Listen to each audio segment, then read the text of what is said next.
Pag sinabi pong tipan, madalas sa kaisipan po ng mga baguhan sa pagbabasa ng banal na kasulatan. Pag sinabing tipan, ang kanilang sa kaisipan ay tinatawag na lumang tipan at bagong tipan. Ngayon po mga kapatid, aking ibabahagi yung tinatawag natin na kasunduan, yung tipan, yung covenant, na matatagpuan po natin sa Aklat ng Hebreo. Pero bago po yun, tayo po ay sumaglit sa panalangin. Amin nakilang Diyos, salamat sa pagkakataon na kami po ay binigyan ng oras, binigyan ng panibagong araw ng Sabat, upang sa gayon po, Panginoon, kami po ay makapag-aral, makapagbalik ng papuri sa inyo. Salamat po marami sa pagbilis ng panalangin, sa pangalan ni Jesus. Amen. Wala ko na kapagpakilala mga kapatid, sa mga hindi ko nakakilala sa akin, pangalan ko ay Sesmon Cart Limain. Ako po ay tubong Pampanga, 24 anyos. Ako po ay graduate ng secondary education. Pero po madalas sinasabi ko po na ako ay tambay lang. Hindi ko po pinapaalam na ako po ay nakagraduate. Ako po ay nag-bike nung nakaraan ng 52 kilometers papunta rito, galing po ng Pampanga. Sadyang napakasakit po sa katawan kasi po ay napakalayo. Yung daan po ay hindi po maganda, ganun po yung bike ko po ay wala na akong kondisyon. Pero salamat sa Panginoon na ipinagkaloob yung kanyang pag-iingat. Dadako po tayo sa pag-aaral na tinatawag natin na tipan. Marami po na mga Kristiyano na nagkakatalo-talo sa tinatawag natin na tipan na ito. Sa tinatawag po natin na covenant. Unang-una mga kapatid, yung covenant, sa ibang salita, sa ibang salin, ay tinatawag po natin na kasunduan. Kung saan mga kapatid, yung kasunduan na ito ay makikita natin sa iba't ibang larangan ng industriya, iba't ibang lugar, iba't ibang mga posisyon sa kumpanya na meron mga tinatawag na tipan, covenant, kasunduan, din na sinasabi. Yung po ating pag-aaralan ngayon ay tungkol sa tinatawag po natin na kung naasaan tipan tayo mga kapatid.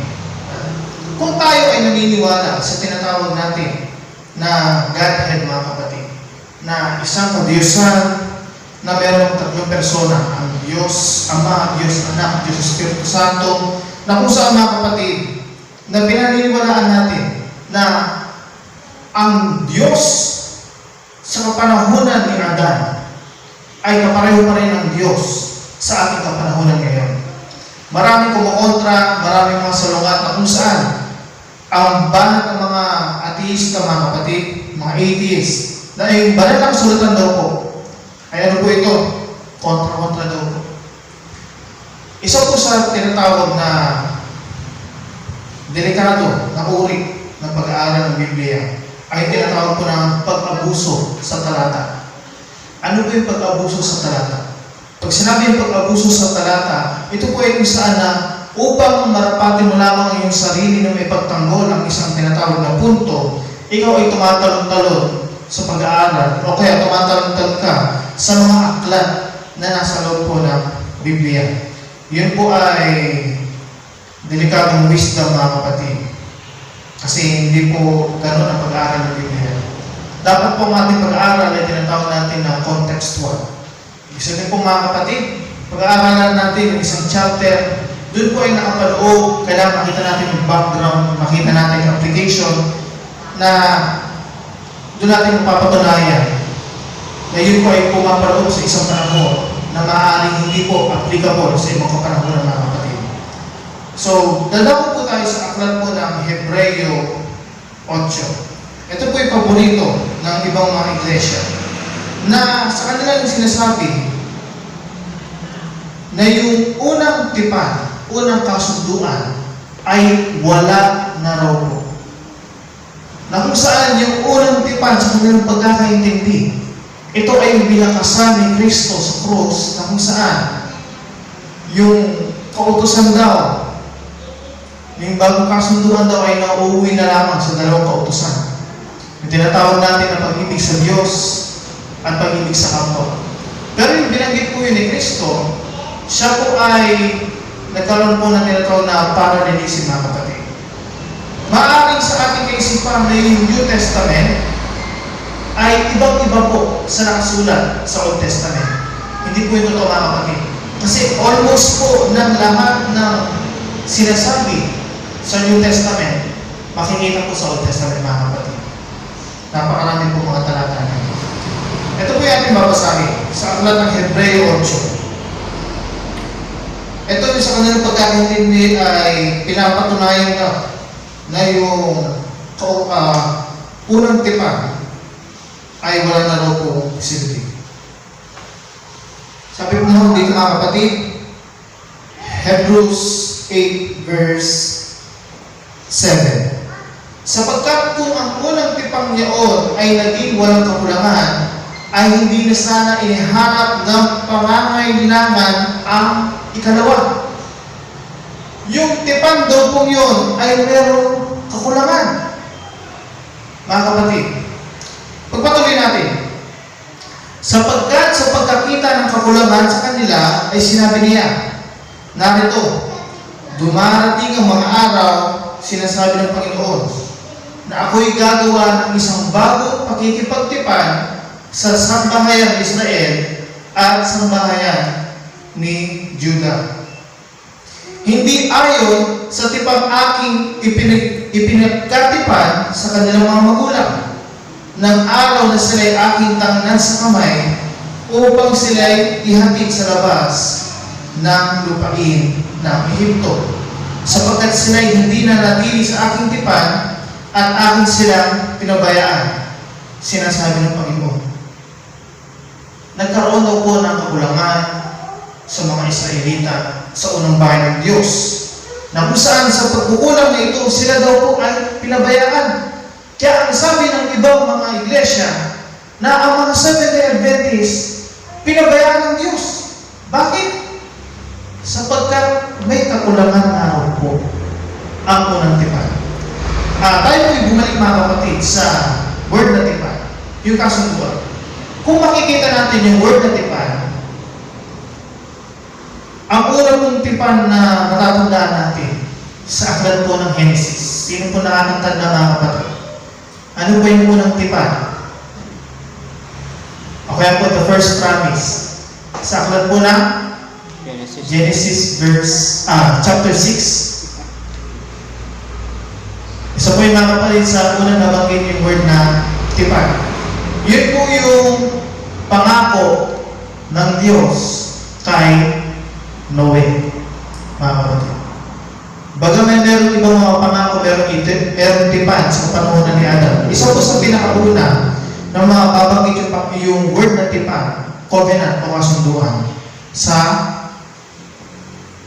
aklat po ng Genesis sa kapanahonan po ni Noe.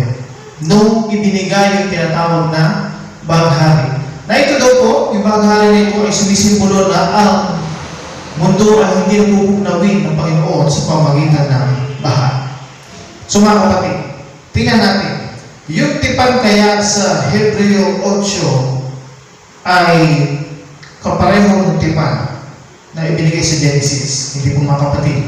So, tayo po ay dadako sa ibang tipan na binanggit. Ang isang pong tipan na kasunod sa Genesis chapter 9, yung pong tipan po kay Abraham.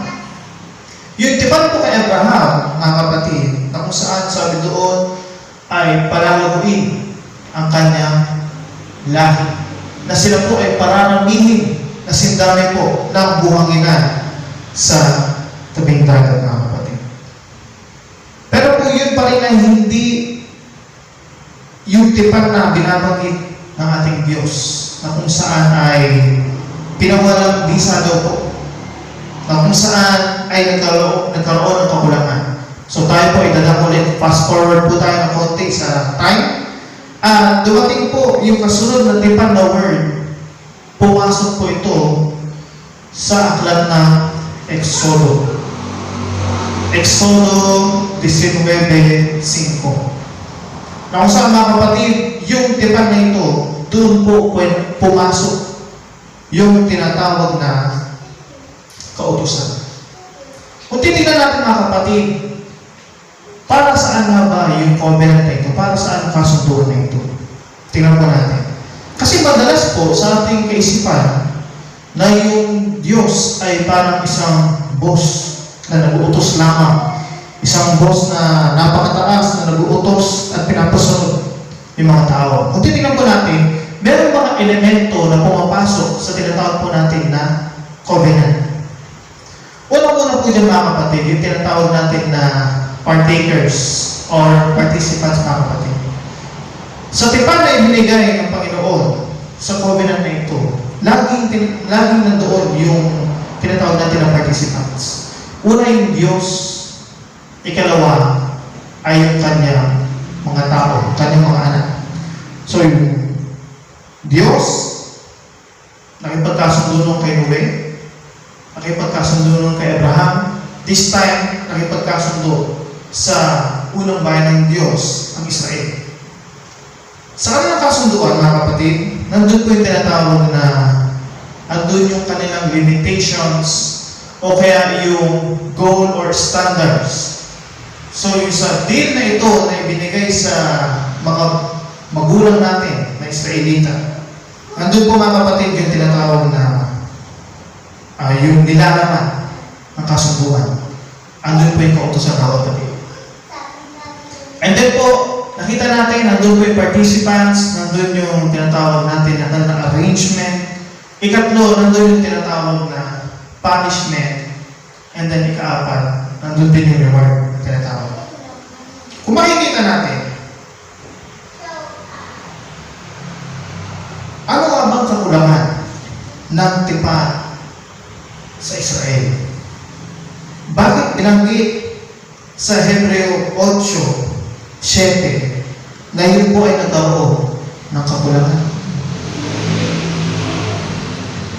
Ito po mga kapatid, nagkaroon po ng kakulangan dahil po sa tinatawag na pagsalansan o pagsira sa kasunduan. Bahit ang pagkukulang na meron doon sa tipan na yun ay hindi po yung ibang elemento. Ano po mga kapatid?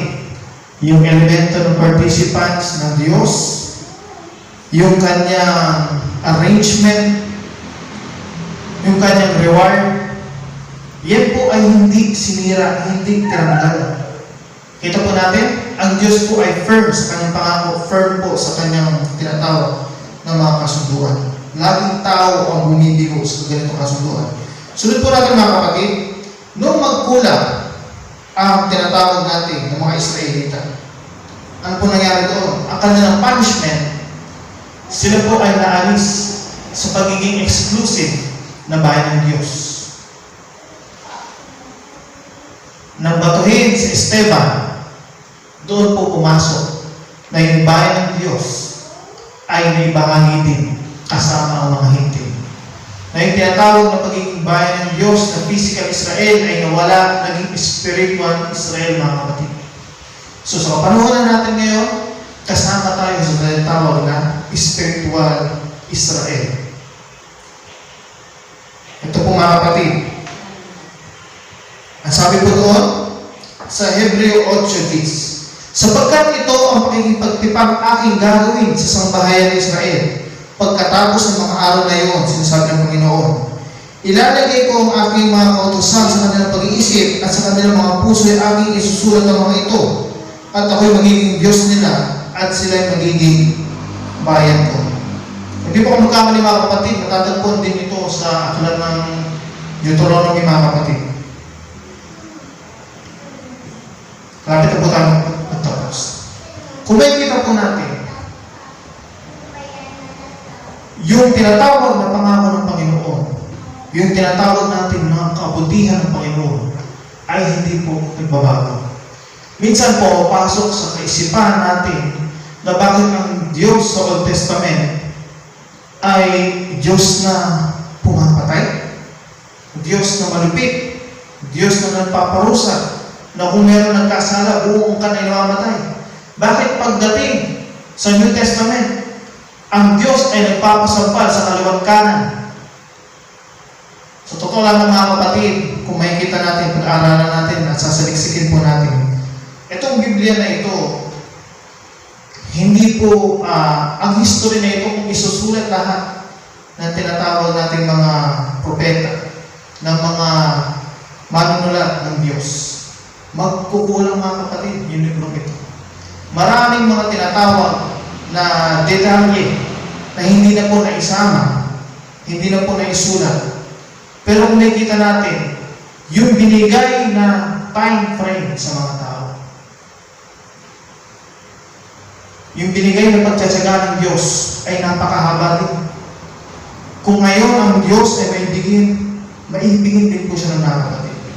Kung makikita natin, ano ang pagbabago ng tipan sa ating kapanahunan? Makita po natin kung ano yung nagbago. Yung elemento po ba na Diyos ay nawala? Hindi po mga kapatid. Yung kanyang arrangement, hindi po ba ay nawala? Hindi po mga kapatid. Yung kanyang reward, yun po ba ay nawala mga kapatid? Hindi po nawala. Yung punishment kapag sumira sa kautusan, yun po ba ay nawala? Hindi pa rin. Firm ang ating Panginoon. Kapag ikaw ay sumuway, maaalis ka sa karapatan ng tinatawag natin na pagiging bayan ng Diyos. Ano po yung naiba mga kapatid? Ang naging kakulangan, kung makikita po natin, ano ang naging downfall ng mga lingkod ng Diyos? Kung makikita po natin mga kapatid, lagi pong tayo. Kung makikita natin na sa Biblia, countless times na tumalikod ang tao. Countless times na lumalaban ang tao sa Diyos. Pero lagi po, Diyos yung nagre-reach out po sa ating mga kapatid. Kaya makita po natin mga kapatid, sa ating kapanahunan ngayon, nagkakaroon ng mga kahirapan, nagkakaroon ng mga bigati, nagkakaroon ng mga kakulangan. Dahil po mga kapatid, meron po tayong tinatawag na dalawang uri ng kasamaan na dumarating sa buhay ng tao. Minsan sa kaisipan natin na kapag tayo ay nalugmok sa kahirapan, sabi natin, ito ay pagsubok ng Diyos sa amin.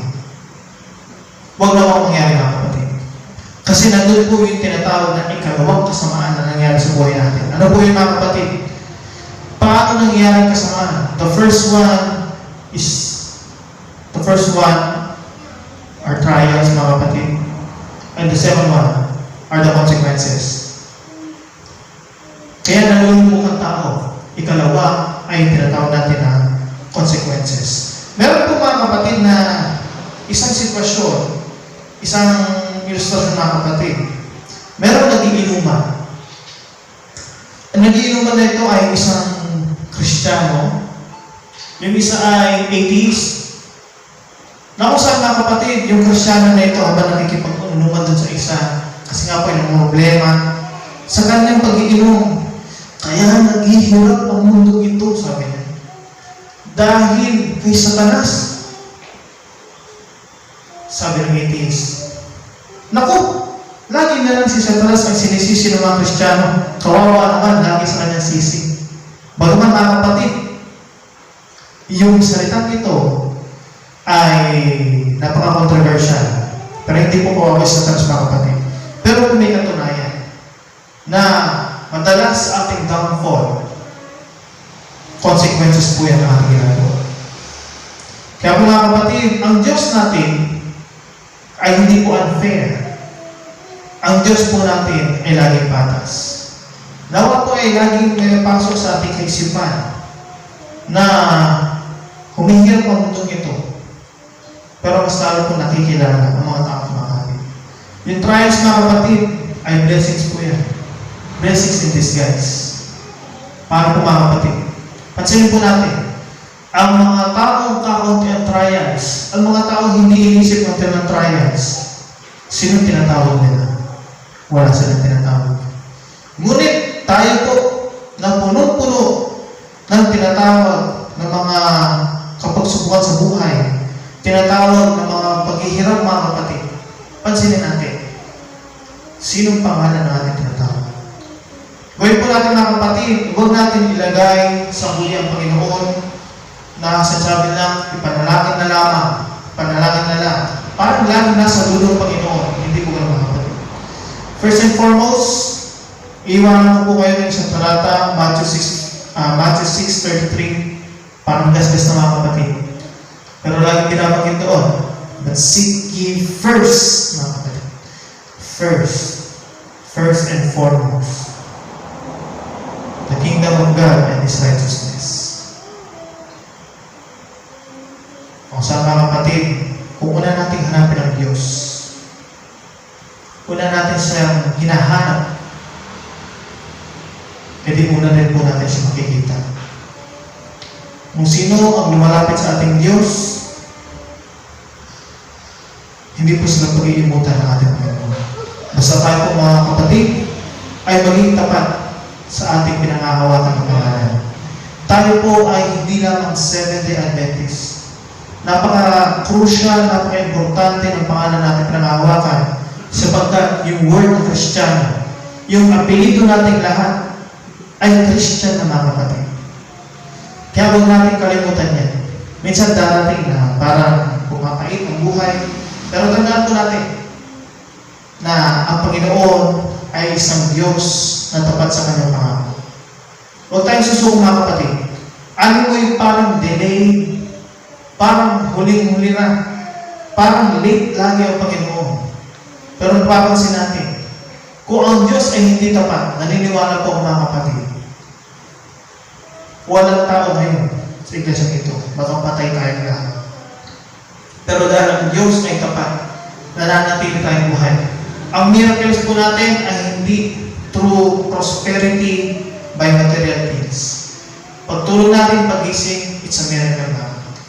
At ang dalangin po ay nawa, huwag natin kalimutan ang ating Diyos ay same yesterday, today, and tomorrow. At yun po ang dalangin sa pangalan ng Jesus. Thanks for watching. Like, Comments share, and subscribe.